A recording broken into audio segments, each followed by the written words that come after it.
know that feeling when you wake up one morning and say, "Today's the day. I'm changing my life." You grab your journal, your gym shoes, maybe even a green smoothie, and for a few hours, you're unstoppable. But then, 3 days later, that same motivation is gone. You're eating chips on the couch, binge-watching a show about people who actually have their lives together. Yeah. Been there. Motivation feels amazing. It's like rocket fuel. But you know what happens when the rocket fuel runs out? You crash it unless you've built something stronger, and that something is habit. As Jim Rohn said, motivation is what gets you started. Habit is what keeps you going. And man, he was right. Let me tell you a quick story I found online about a guy named John Burke, a regular guy from the UK who decided to run a marathon. When he started training, John couldn't even run 1 mile without gasping like he'd just escaped a zombie apocalypse. But he was motivated. He said, "I'm gonna do this." So for the first 2 weeks, he ran every day. He posted it online. Selfies, progress, hashtags, the whole new me energy. Then the rain came. Literally, it started pouring one morning.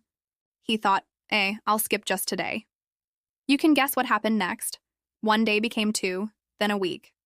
Motivation disappeared faster than his running shoes, but here's where the story gets good. He realized his motivation wasn't the problem. His system was.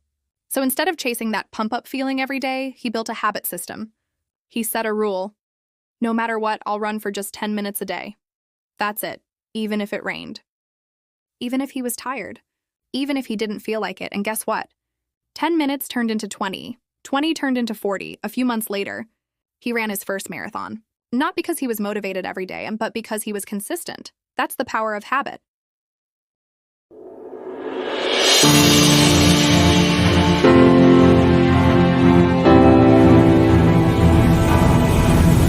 Motivation is the spark, but habit is the engine. Think about it. Motivation depends on emotion. And emotions? They're like the weather. Some days it's sunny, other days it's a full-blown thunderstorm in your head. But habit doesn't care about the weather. Habit says, we're doing this, no excuses. If you brush your teeth even when you're sleepy, that's habit. If you show up to work even when you don't want to, that's habit.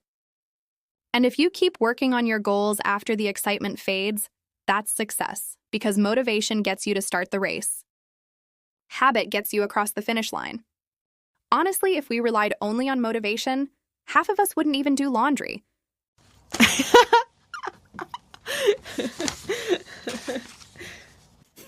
Motivation says, you'll feel amazing after this. Habit says, you'll have clean socks and that's what matters. Both important, but only one gets results. So how do you build habits that last? 3 simple steps. Start small. Don't run 10 miles on day 1. Start with 10 minutes. Small wins build trust in yourself. Make it obvious. Leave your shoes by the door, your book on the bed, your water bottle on the desk. Visual cues create action. Stay consistent, not perfect. You'll miss days. That's fine. What matters is don't miss twice. Let's wrap this up.